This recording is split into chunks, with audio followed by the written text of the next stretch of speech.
بھائیو، آج کا انسان معاشی بحرانوں، ذہنی اذیتوں اور سماجی تحقیر کے ایسے گرداب میں پھنس چکا ہے کہ اب اسے اپنی ہی زندگی عجیب محسوس ہونے لگی ہے۔ ایک طرف وہ شخص ہے جس کے ایک اشارے پر بادشاہ وزیر بدلتے نظر آتے ہیں، بڑے بڑے لوگ کرسیاں بدلتی نظر آتی ہیں، جس کے سامنے بڑے بڑے افسر نظریں جھکا کر کھڑے رہتے ہیں، اور جس کے ایک فیصلے سے سینکڑوں لوگوں کی قسمتوں کا رخ بدل جاتا ہے۔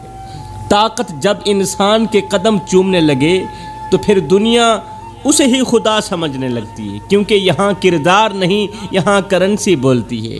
یہاں کردار نہیں بولتا، یہاں پیسہ بولتا ہے۔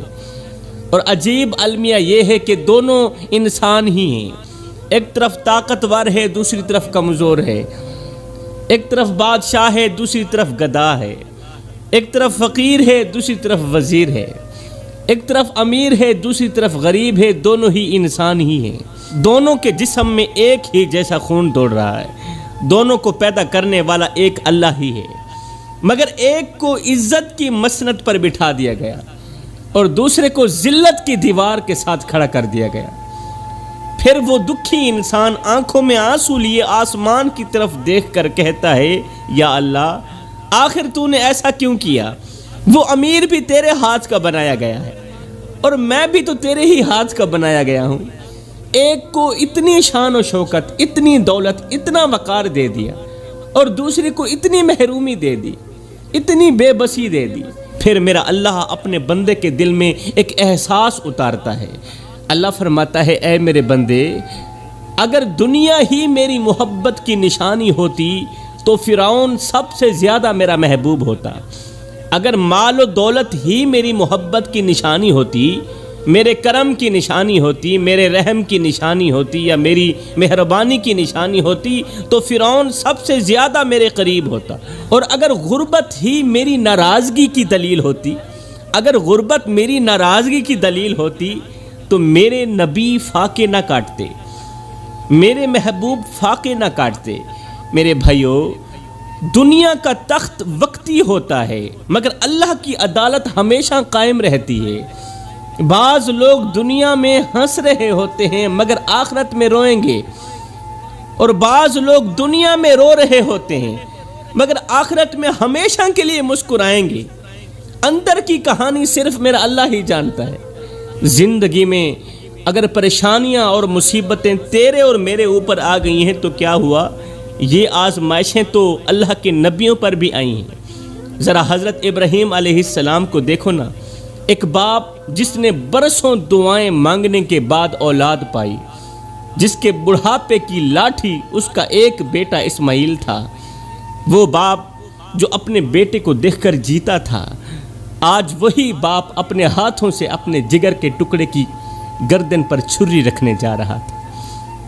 وہ اسماعیل جس کی پیشانی کو چوم کر حضرت ابراہیم علیہ السلام اپنی ساری تھکن بھول جایا کرتے تھے، وہ اسماعیل جس کی ہنسی سے گھر میں بہار آتی تھی، آج وہی بیٹا باپ کے سامنے لیٹا ہوا تھا اور باپ کے ہاتھ میں چھری تھی۔ دنیا میں سب سے بھاری منظر باپ کے کندھے پر بیٹے کی لاش ہوتی ہے، باپ کے کندھے پر بیٹے کی میت ہوتی ہے، بیٹے کا جنازہ ہوتا ہے۔ مگر یہاں تو ایک باپ اپنے زندہ بیٹے کو اپنے ہاتھوں سے ذبح کرنے جا رہا ہے۔ حضرت ابراہیم علیہ السلام کبھی بیٹے کے چہرے کو دیکھتے ہوں گے، کبھی نظریں جھکا بھی لیتے ہوں گے، کیونکہ باپ کا دل آخر پتھر تو نہیں ہو سکتا نا۔ دل چیخ رہا ہوگا، سانسیں کانپ رہی ہوگی، دل لرز رہے ہوں گے، مگر زبان پر پھر بھی اللہ کا حکم ہی ہوگا، اللہ کی شکر گزاری ہی ہوگی۔ اور ادھر اسماعیل علیہ السلام بھی کیسے صبر والے بیٹے تھے، سبحان اللہ۔ باپ کی آنکھوں میں آنسو دیکھ کر بولے، ابا جان، کہیں میری محبت اللہ کے حکم کے درمیان حائل نہ ہو جائے، لہٰذا اپنی آنکھوں پر پٹی باندھ لیجئے۔ کہیں میری محبت اللہ کے حکم کے درمیان حائل نہ ہو جائے، اس لیے اپنی آنکھوں پر پٹی باندھ لیجئے اور جلدی سے اللہ کا حکم پورا کریں، دیر مت کریں۔ اب ایک طرف حضرت اسماعیل علیہ السلام کی زندگی کو دیکھو، ابراہیم علیہ السلام کی زندگی کو دیکھو، اور دوسری طرف اپنی زندگیوں کو دیکھو۔ اگر ایک دن کام نہ ملے تو ہم مایوس ہو جاتے ہیں۔ ہمارا حال یہ ہے کہ اگر ایک دن مزدوری نہ ملے، کام نہ ملے تو ہم مایوس ہو جاتے ہیں، حالانکہ ہم نے نہ آگ دیکھی، نہ اپنے بیٹے کی قربانی دیکھی، نہ وہ آزمائش دیکھی جو اللہ کے نبیوں نے برداشت کی۔ انسان ذرا سی تکلیف میں اللہ کو بھول جاتا ہے، مگر نبی پوری زندگی تکلیفوں میں بھی اللہ کا شکر ادا کرتے رہے۔ جو اللہ کے رسول گزرے ہیں ساری زندگی انہوں نے تکلیفوں میں ہی گزاری ہے، آزمائشوں میں ہی گزاری ہے، پھر بھی اللہ تعالیٰ کا شکر ہی ادا کرتے رہے۔ یہی فرق ہے عام انسان میں اور اللہ والوں میں۔ میرے بھائیو، آج ہم چھوٹی چھوٹی پریشانیوں میں ٹوٹ جاتے ہیں، مگر ذرا سوچو حضرت ایوب علیہ السلام برسوں بیماری میں مبتلا رہے، جسم زخموں سے بھر گیا، مگر زبان پر کبھی ناشکری نہ آئی۔ کسی نے حضرت ایوب علیہ السلام سے پوچھا، ایوب بتاؤ نا، وہ بیماری والے دن اچھے تھے یا آج کے صحت والے دن اچھے ہیں؟ حضرت ایوب علیہ السلام نے فرمایا، اگر سچ پوچھتے ہو تو وہ بیماری والے دن آج کے دنوں سے کہیں زیادہ اچھے تھے۔ پوچھنے والے نے کہا وہ کیسے؟ حضرت ایوب علیہ السلام نے فرمایا، میرا بدن زخموں سے چور چور تھا، پورے دن کی تھکاوٹ، پورے دن کی تکلیف، پورے دن کا درد، رات کو جب میں سوتا تھا تو درد کی وجہ سے جب اندر سے آہ نکلتی تھی نا، تو ادھر سے میرے اندر سے آہ نکلتی، ادھر سے میرا رب کہتا، ایوب بتا تیرا کیا حال ہے، ایوب سنا تیرا کیا حال ہے، تیری طبیعت کیسی ہے؟ مگر جب سے میں صحت یاب ہوا ہوں آج تک میرے رب نے مجھ سے نہیں پوچھا کہ ایوب تیرا کیا حال ہے۔ جسم زخموں سے بھر گیا مگر زبان پر کبھی بھی ناشکری نہ آئی۔ حضرت یعقوب علیہ السلام جو کہ حضرت یوسف علیہ السلام کے بابا جان تھے، حضرت یعقوب علیہ السلام اپنے بیٹے حضرت یوسف علیہ السلام کی جدائی میں روتے روتے نابینا ہو گئے، مگر اللہ سے بدگمان نہ ہوئے۔ نابینا ہو گئے روتے روتے مگر بدگمان نہ ہوئے۔ اور ہم ایک دن کی بھوک لگ جائے، ایک رات سکون نہ ملے تو ہم اپنے نصیب کو کوسنے لگتے ہیں، اللہ سے شکوے شکایت پر اتر آتے ہیں۔ میری قوم کے نوجوانوں، ماں باپ کی نافرمانی بھی انسان کو کسی خاطے کا نہیں چھوڑتی۔ انسان سمجھتا ہے کہ وہ بہت عقل مند ہو گیا ہے، بہت خود مختار ہو گیا ہے، مگر حقیقت یہ ہے کہ ماں باپ کی آہوں سے بڑھ کر کوئی تباہی نہیں ہے۔ اس گھر میں کبھی رحمت کے فرشتے نہیں آتے جس گھر کے اندر بوڑھی ماں چھپ چھپ کر روتی ہو۔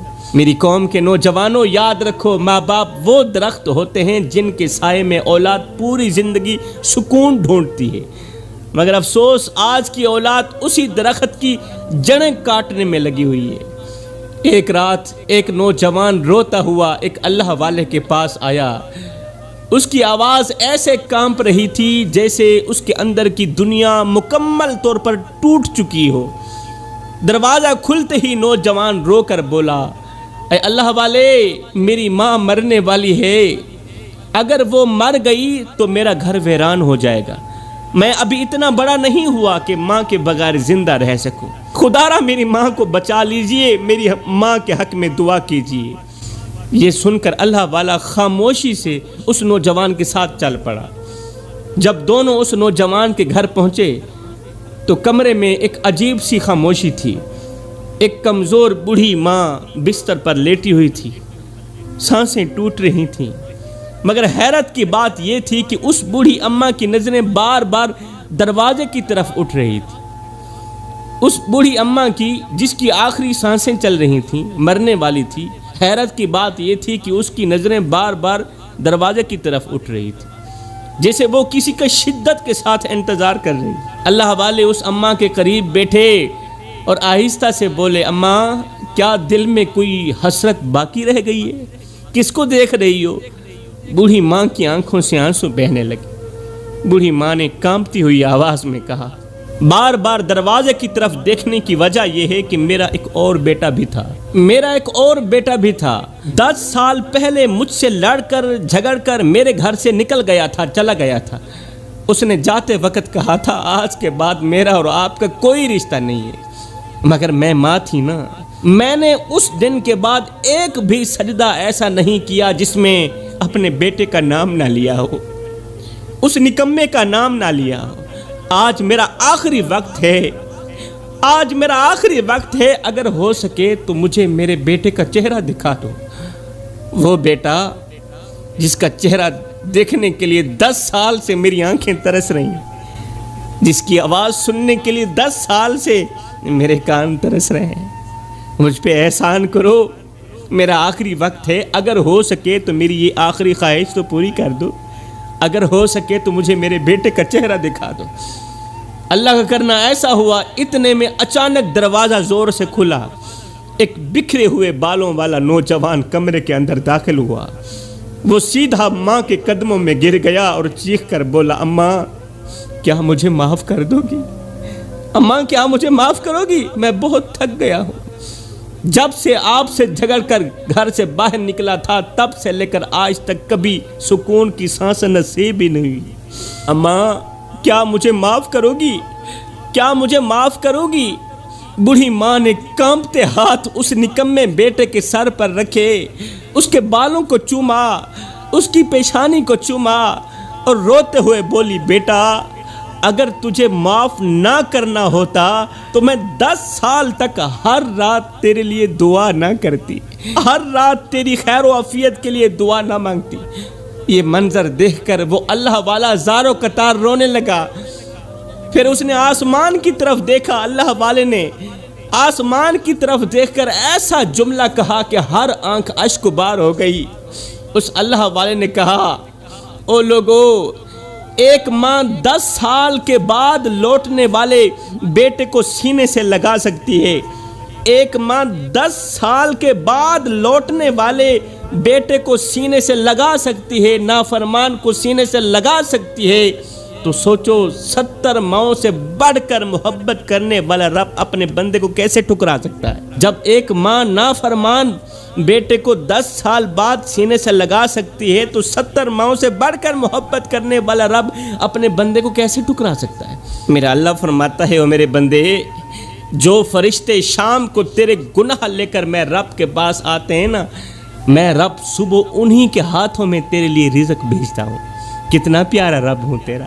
اس لیے میرے بھائیو، ماں باپ کی خدمت کیا کرو، ماں باپ کی نوکری کیا کرو، ماں باپ کو دکھ مت دیا کرو، ماں باپ کو درد مت دیا کرو۔ حضرت سیدنا علی المرتضیٰ شیر خدا کرم اللہ وجہ الکریم نے فرمایا کبھی بھی ماں باپ کے آگے اونچی آواز میں بات مت کرنا۔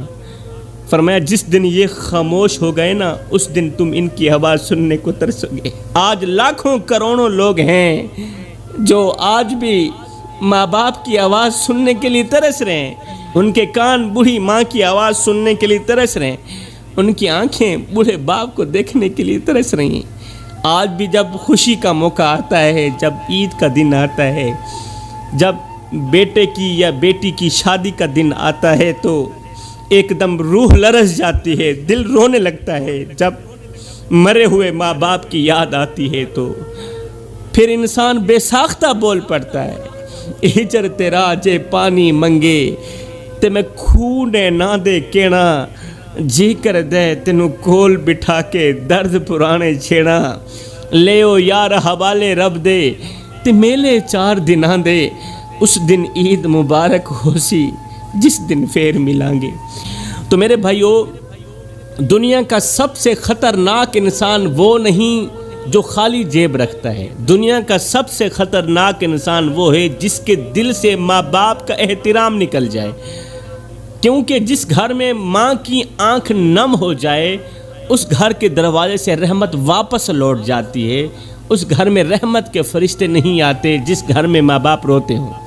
زندگی میں جب دکھ آئیں تو صبر کر لینا، پریشانیاں آئیں تو صبر کر لینا، حالات جب تمہیں چاروں طرف سے توڑنے لگیں تو بھی صبر کر لینا، لوگ جب تمہیں چھوڑنے لگیں صبر کر لینا، اپنے بھی جب بیگانے محسوس ہونے لگیں تو پھر بھی صبر کا دامن مت چھوڑنا، کیونکہ میرے بھائیو، اندھیری رات ہمیشہ نہیں رہتی، ایک نہ ایک دن صبح ضرور ہوتی ہے۔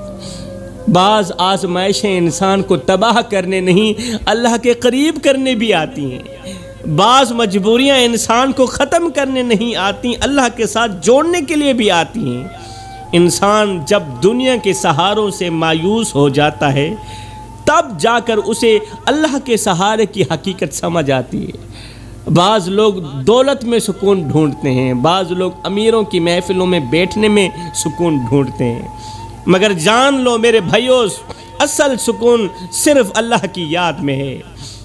دنیا وقتی سہارا دیتی ہے، اللہ ہمیشہ سہارا دیتا ہے۔ لوگ حالات دیکھ کر ساتھ چھوڑ جاتے ہیں، مگر اللہ گناہ دیکھ کر بھی دروازہ بند نہیں کرتا، اللہ گناہ دیکھ کر بھی ساتھ نہیں چھوڑتا۔ اگر زندگی میں کبھی ایسا وقت آ جائے کہ تمہیں لگے کہ اب سب کچھ ختم ہو گیا ہے، تو یاد رکھنا اللہ کے نزدیک کچھ بھی ختم نہیں ہوا، اللہ کے نزدیک کچھ بھی ختم نہیں ہوا۔ وہ مردہ زمین سے بھی بہاریں نکلتا ہے، وہ ٹوٹے ہوئے دلوں کو بھی زندہ کر دیتا ہے۔ بس میرے بھائیوں، اپنے رب سے جڑے رہنا، او دکھی بھائیوں اپنے رب سے جڑے رہنا، او پریشان حال دوستو اپنے رب سے جڑے رہنا، سجدہ مت چھوڑنا، نماز مت چھوڑنا، دعا مت چھوڑنا، ناشکری مت کرنا، اور امید بھی مت چھوڑنا، کیونکہ اللہ کی رحمت جب آتی ہے تو ٹوٹے ہوئے نصیب بھی بدل جایا کرتے ہیں۔